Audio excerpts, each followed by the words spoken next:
Hey there! Videos like this take a ton of time and effort to make, and I don't do actual sponsored segments here on the channel, but if you could be the sponsor of today's video by leaving a like and maybe subscribing if you're new to just help please the all-powerful YouTube algorithm, that would mean a hell of a lot to me. Thank you, and enjoy the video. Ladies and gentlemen, my seasonal must-have list is finally here. After getting to play with every weapon that's been released this season, I feel like I have a pretty good grip on what's good and what's not. That's why in today's video, we're going to be taking a look at the top must-have Season of the Haunted legendary weapons for PvE specifically. This season added 34 new legendaries to the game, and today's video aims to help you focus on only the best of the best, but I'll also be sprinkling some honorable mentions in there that didn't quite make the list. We have 10 must-haves total and 5 honorable mentions to go over today, so without further ado, let's jump into this. Kicking off today's video, we're going to be taking a look at the heavy weapons category, and of course we can't talk about Season of the Haunted weaponry without going over what might be the best of the best, the 𝗏𝗏𝗏𝗏 linear fusion rifle. This weapon is a unique arc 3-round burst and has some of the nastiest perk combinations and damage output that you've probably ever seen on a linear. When it comes to pure boss damage, it doesn't get much better than 𝗏𝗏𝗏𝗏, and when taking a look at the perks when rocking with a full fire team, Rapid It or Clown combined with Firing Line is definitely the play. If you're in Grandmaster content, however, where sticking close to people can kind of get you all killed and wiped, or if you're playing solo and just don't have any teammates, then Rapid Hit, Clown, and auto-loading combined with Frenzy is definitely the role that I'd shoot for there. Some people might opt for 𝗿𝗏𝗱𝗏 here, which is fine, but I much prefer the extra damage boost on top of the reload speed if needed, as it doesn't really take much to get Frenzy procced. This weapon drops from the second and last encounter of Duality, and if you're going to only get one weapon from this video, this is the one that you need without a doubt. Moving on to an honorable mention, here we have another weapon from the Duality dungeon, the Fixed Odds. This weapon is a solar low RPM machine gun and is found in the final boss fight. It can roll with a super good roll of field prep and incandescent, or killing tally if that's your thing, but I have it in the honorable mention because despite being one of, if not the best solar LMG, its main appeal to me is incandescent, and we have plenty of primaries that can run that perk instead. Still, it deserves an honorable mention, plus it's craftable, which is a nice bonus. Moving on from the heavy weapons category, let's talk about primaries for a bit and discuss submachine guns. Starting off, let's talk about my favorite one this season, the Unforgiven.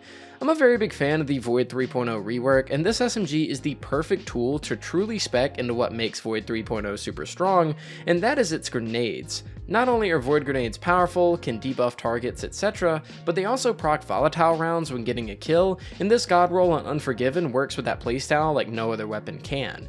Taking a look at the perks in the first column, I'd say 100 times out of 100 you're going to want to have Demolitionist here. Not only is it a perk to give you your grenade back, but it doubles as a reload perk by filling your magazine after you throw one.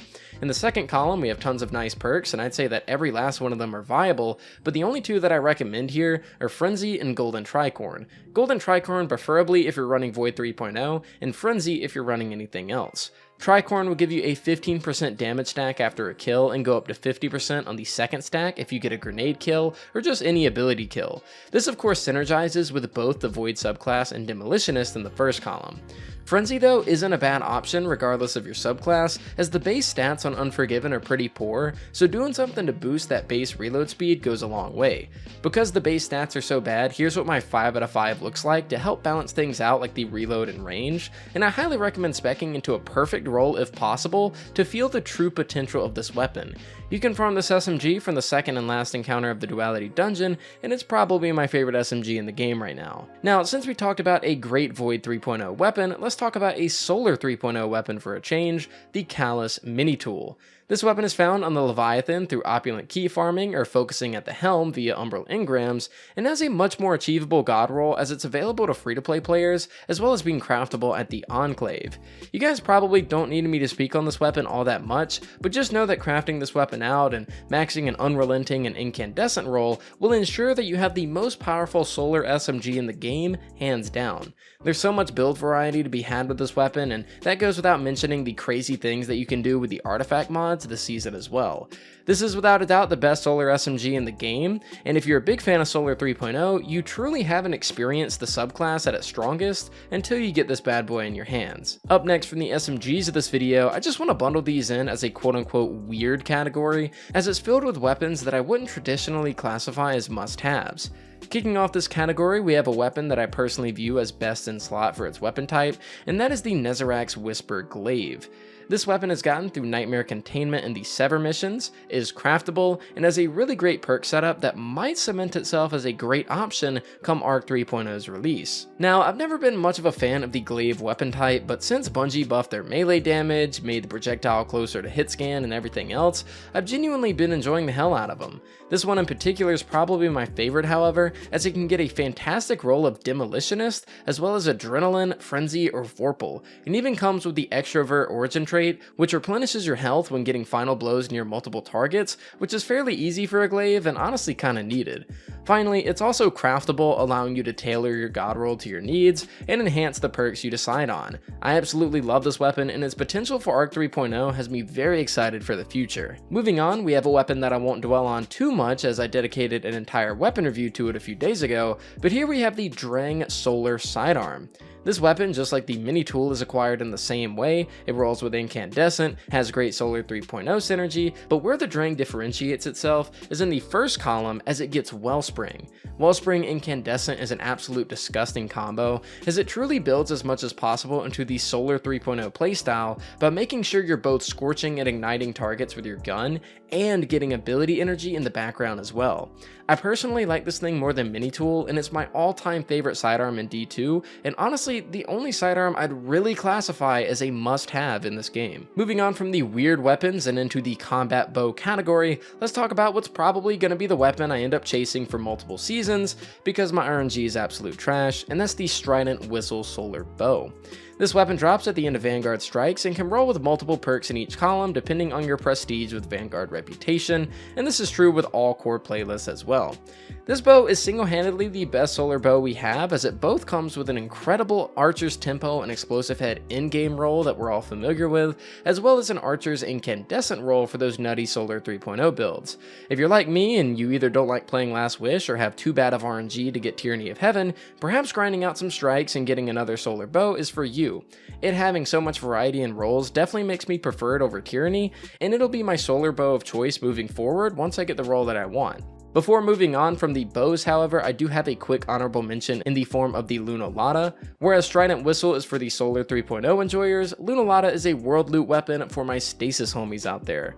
Shoot to loot and headstone is definitely the play on this bad boy, and can create some fun stasis synergy that we're all used to on weapons like Ice Luna, Forensic Nightmare, and the like. Up next from combat bows, let's talk about another long-range weapon type, the Scout Rifles. And starting us off, we have none other than the 𝗍𝗏𝗏46 Suro Scout from the World Loot Pool. As far as Solar Scouts are concerned, we have both the Vision of Confluence and Trustee already front-running this category, but honestly I believe 𝗍𝗏𝗏 to be better than both. This Scout Rifle is the first of its Solar Brethren to roll with Explosive Payload, making for a great triple tap Explosive Payload roll for late master content, but it can also roll with Outlaw Incandescent for more casual stuff. And we've talked a ton about Incandescent thus far, so just everything I've said about it will also apply to this weapon. 𝗍𝗏𝗏 is a fantastic weapon with a nice variety of perks, and a first of its kind as far as solar ones are concerned, definitely making it worth a pickup. Onward to an honorable mention though, we have ourselves the Tears of Contrition. This 180 kinetic scout fills a void that was previously held by hung jury before it was rotated out of the loot pool. Despite not having a subsistence and firefly roll like Jury did, it does have a great in-game roll in the form of triple tap and explosive, and makes up the perfect scout for those that don't already have the likes of Nightwatch or just want to change things up with a crafted scout rifle. Plus, it looks super badass, so bonus points there. Now, we have yet to talk about a special weapon category as of yet, so let's change that real quick. Moving on from scout rifles, let's discuss the fusion rifles for a change. Kicking things off, we have the ever-elusive Crucible exclusive Riptide fusion rifle. With a perk pool as massive as my penis, Riptide steps up to the plate as a hard god roll to bag, but if you can get it, my god do you have yourself a nice weapon. This fusion comes as a stasis element, is a part of the meta rapid fire frame archetype, and has great perks to support its mission of slaying beefy targets when in a pinch. In the first column, autoloading, lead from gold, and field prep are all solid options, with the final column having chill clip, frenzy, and vorpal. This thing absolutely shreds through the beefy boys, and can even have the utility of freezing targets thanks to chill clip. Its stasis element makes it nasty for stasis Font of Might builds, so it's overall just a fantastic fusion rifle, and really good for any PvE content you find yourself in. As an honorable mention though, I'd like to mention the Burden of Guilt Trials fusion. This fusion isn't as good of an archetype with it being an adaptive frame, but it's not all that bad overall. Not as good as Riptide, but it rolls with Perpetual and 𝗁𝗵𝗄 and can be quite fun, and is definitely an easier god roll to acquire compared to Riptide, even if it's slightly worse. Rotating back to a primary weapon type, let's talk about pulse rifles. Starting out, we need to sit down and talk about the 𝗦𝗢𝗶𝗱 because this thing is truly one of a kind and not too many people are talking about it. 𝗦𝗢𝗶𝗱 is a stasis high impact frame pulse rifle and has one very unique trick up its sleeve as far as perks go. Now, if you're farming this weapon out, you'll find it inside the Duality dungeon, and although it does have some pretty desirable rolls in the form of Perpetual or Feeding Frenzy combined with Desperado or Headstone, I want to turn your attention to adaptive munitions.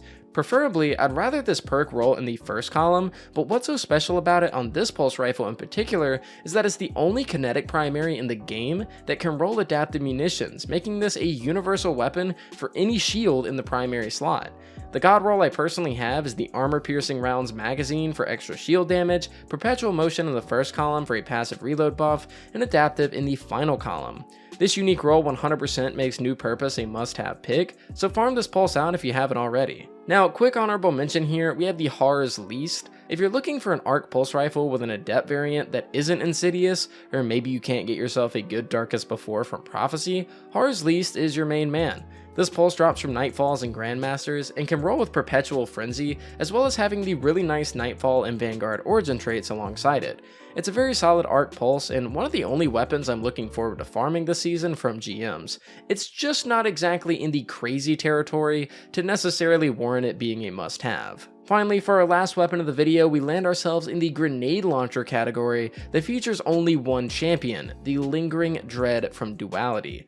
I know there are plenty of ignition code simps out there as far as kinetic slot GLs go, but Lingering Dread is genuinely the best one out there in my opinion. It's a stasis element GL that rolls with both an insane offensive roll as well as defensive roll. For offensive stasis builds, you could do spike nades combined with ambitious run relenting and 𝗁𝗵𝗄𝗏 or demo, and that's going to serve you more than well. And for a more defensive playstyle, blinding nades paired with autoloading and 𝗁𝗵𝗄𝗏 is absolutely the best you can do by far as blinding GLs go. Like I said, I know a lot of people enjoy their slide shot ignition code, but I'm more of an auto-loading kind of person, and this GL not only accomplishes that, but gives me 𝗁𝗵𝗄𝗏 as well for even more added crowd control. I absolutely love it and view Lingering Dread as the pinnacle of blinding GLs in this game. With all that said, ladies and gentlemen, that's gonna do it for today's video. Demon Joe's official must-have list is finally completed, and I hope you all enjoyed. If there's anything I perhaps missed or didn't talk about enough, please let me know in the comments, but I'm fairly confident that I covered pretty much every notable addition from this season. Anyways, if you watched the video all the way up until this point, thank you so much for your watch time and supporting the channel, as it truly goes a long way to help the content reach more people, and in turn, grow the channel as well. As always, a huge thank you to my Patreon supporters, and shout out to my Tier 2s, Homebase, Onrock, Cruntrap, 𝗏𝗛𝗠, and John, as well as my Tier 3s, 𝘁𝗂, Austin, and 𝗁𝗍𝗓𝗡𝗍. Thank you all so much for watching, and I'll see you all next time.